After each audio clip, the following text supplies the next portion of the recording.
जौनपुर नामक छोटे से गांव में काफी कम आबादी रहती थी। वहाँ के लोग काफी कम पढ़े लिखे थे।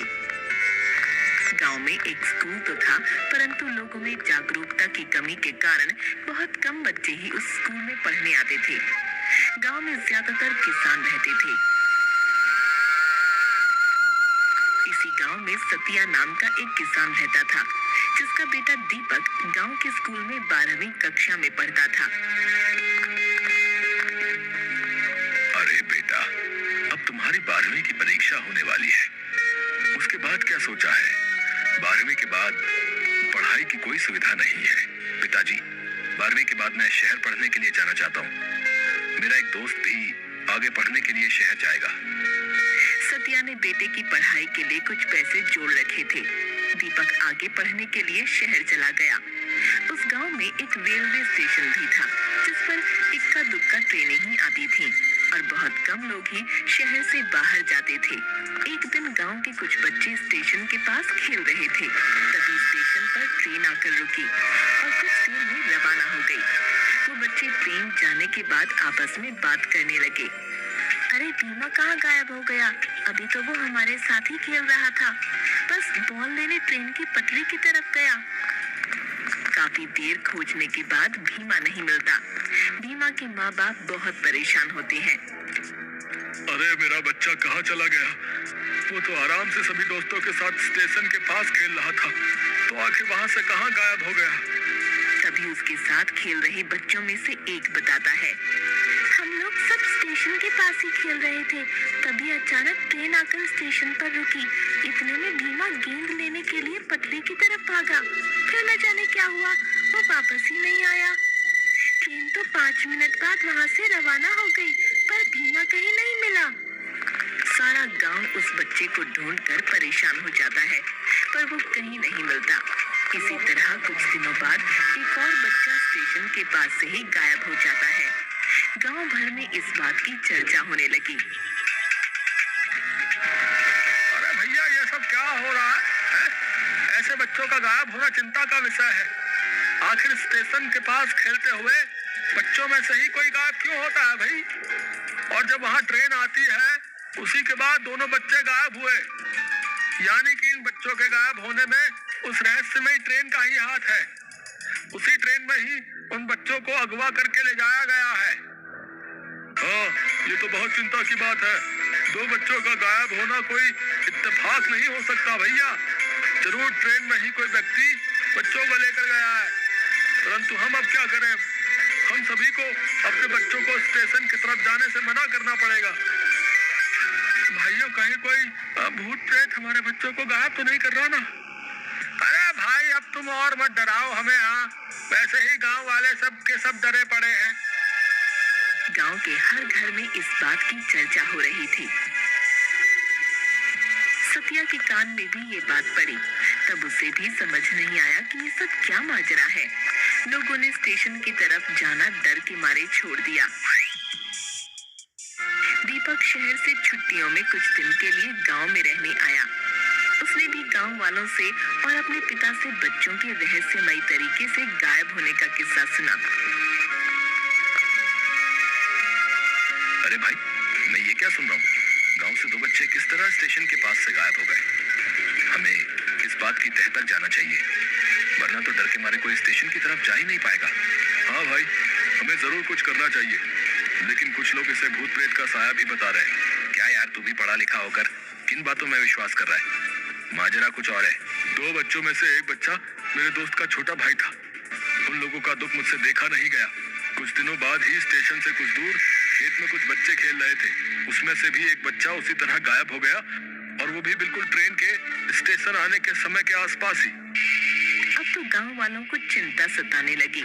सभी ने बैठकर ये तय किया, अब तो हमें इस बारे में कुछ ना कुछ करना पड़ेगा भैया, वरना हमारे गांव से बच्चे इसी तरह गायब होते रहेंगे। आखिर ट्रेन आने के समय पर ही बच्चे गायब क्यों होते हैं? हमें इस बात का पता लगाना ही पड़ेगा। दीपक, तुम पढ़े लिखे हो और समझदार भी हो। तुम अपने दोस्त के साथ मिलकर इस काम में हमारी मदद कर सकते हो। दीपक और उसका दोस्त काफी सोच विचार करते हैं और एक प्लान बनाते हैं। इस बात का पता लगाने के लिए हमें उस रहस्यमय ट्रेन पर ही नजर रखनी होगी। जब भी बच्चे गायब हुए हैं वो समय लगभग वही होता है जब ट्रेन स्टेशन पर आती है। हमें छुपकर ट्रेन पर आने जाने वालों पर नजर रखनी होगी। हाँ, ये ठीक कह रहे हो। हम गांव वालों की मदद लेकर ऐसा कुछ प्लान बनाएंगे जिससे कि हम असली गुनहगार को पकड़ सकें। गांव के कुछ जवान लड़के स्टेशन मास्टर के कमरे में छुप कर बैठ जाते हैं और दीपक उन्हें समझाता है। देखिए, आप लोग इस कमरे में छुप कर बैठे, बाहर गांव के 2-3 बच्चों को स्टेशन पर खेलने के लिए छोड़ देते हैं। वो जो भी व्यक्ति है बच्चों को भी अपना निशाना बनाता है। आप लोग छुपकर अंदर से ही देखते रहना और बच्चे स्टेशन पर खेल रहे होंगे, मैं ट्रेन के अंदर जाऊंगा। इसी तरह हम उस गुनहगार का पता लगा सकते हैं जो कि बच्चों को अगवा करता है। सभी लोग दीपक के कहे अनुसार कमरे में छिप जाते हैं और बच्चे बाहर स्टेशन पर खेलने लगते हैं।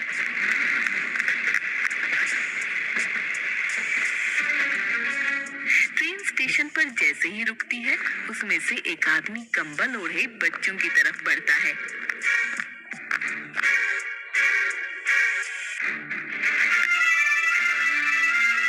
अरे बच्चों, क्या खेल रहे हो?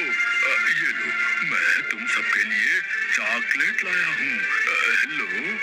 वो व्यक्ति सभी बच्चों में चॉकलेट बांट देता है और उनमें से एक बच्चे को कहता है, सुनो बेटा, जरा मेरा ये बैग अंदर ट्रेन में रखवा दो, तुम्हारा बहुत भला होगा बेटा। बच्चा खुशी खुशी उस व्यक्ति का बैग लेकर उसके पीछे पीछे ट्रेन के अंदर चल देता है। दीपक और उसका दोस्त ये सब दूर से देख रहे थे। वो भी उसी डिब्बे में उन लोगों के पीछे पीछे चल देते हैं। दीपक देखता है कि वो व्यक्ति उस बच्चे के बैग रखने के बाद उसके मुंह पर रुमाल लगाकर उसे बेहोश कर देता है और वहीं सीट पर सुला देता है। ट्रेन में कोई ज्यादा लोग नहीं थे, इसलिए वो व्यक्ति आराम से इस बच्चे को अगवा कर लेता है। ट्रेन चल पड़ती है।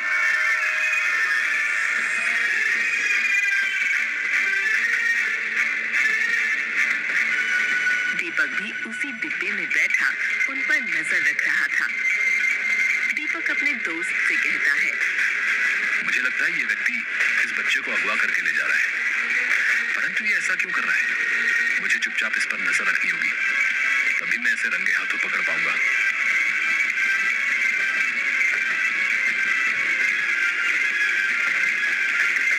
लगभग 2 घंटे के बाद एक स्टेशन पर वो व्यक्ति उस बच्चे को लेकर उतरता है और दीपक भी उसी के पीछे उतर जाता है।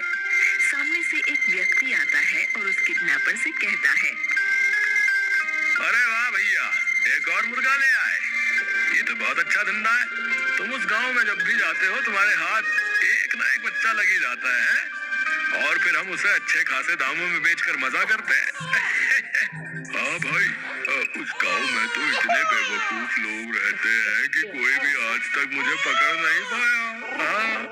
हमने वहां से 4-5 बच्चे चुरा लिए और उन्हें अच्छे दामों में शहर के भिखारी गैंग को बेच दिया, परंतु हम आज तक पकड़े नहीं गए। हमें इन लोगों का पीछा करना होगा ताकि हमें पता चल सके कि आखिर इन बच्चों को अगवा करके ये कहाँ लेकर जाता है, तभी हम इसे रंगे हाथों पकड़वा सकते हैं। हाँ, हमें बड़ी सावधानी से इन लोगों का पीछा करना होगा। हो सकता है हमें वहाँ अपने गांव से अगवा हुए बच्चे भी मिल जाएं।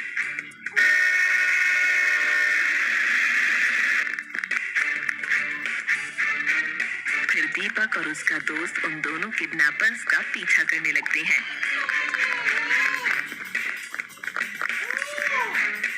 उस बच्चे को लेकर वो दोनों लोग एक सुनसान जगह पर पहुंचते हैं।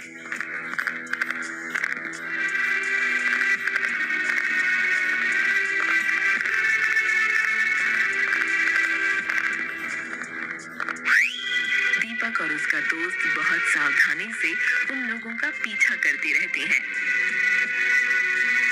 तभी वो लोग एक बड़े से कमरे में दाखिल होते हैं।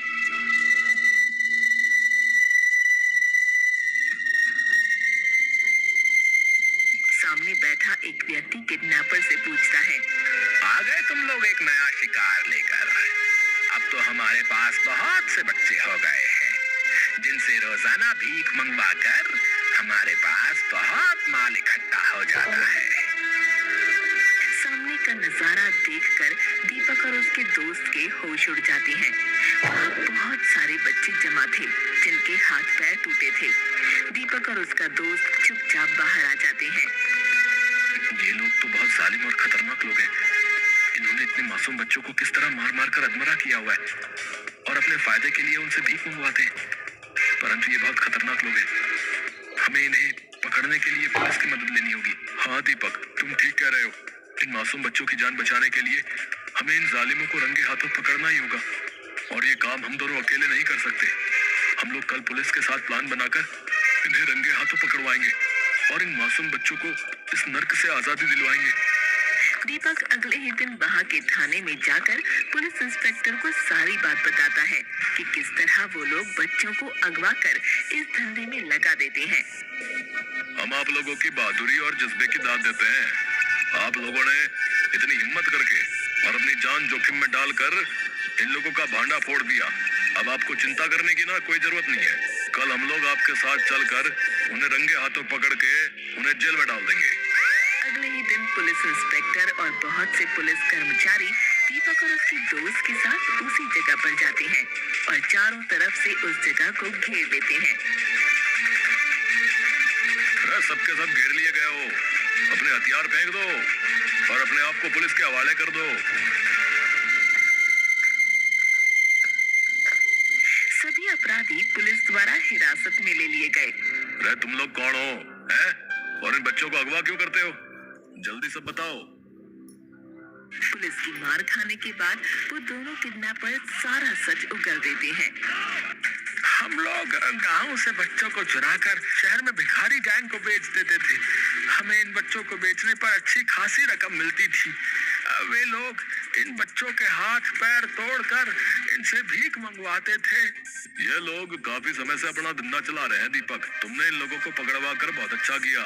इन लोगों ने और भी कई गांव के इस तरह के बच्चों को ट्रेन में अगवा किया है। जिस गांव की आबादी कम होती थी वहीं के बच्चों को ये लोग निशाना बनाते थे और हम लोग काफी समय से इनकी तलाश में थे, परंतु इनका कोई सुराग हमें नहीं मिल पा रहा था। तुम लोगों का बहुत बहुत धन्यवाद जो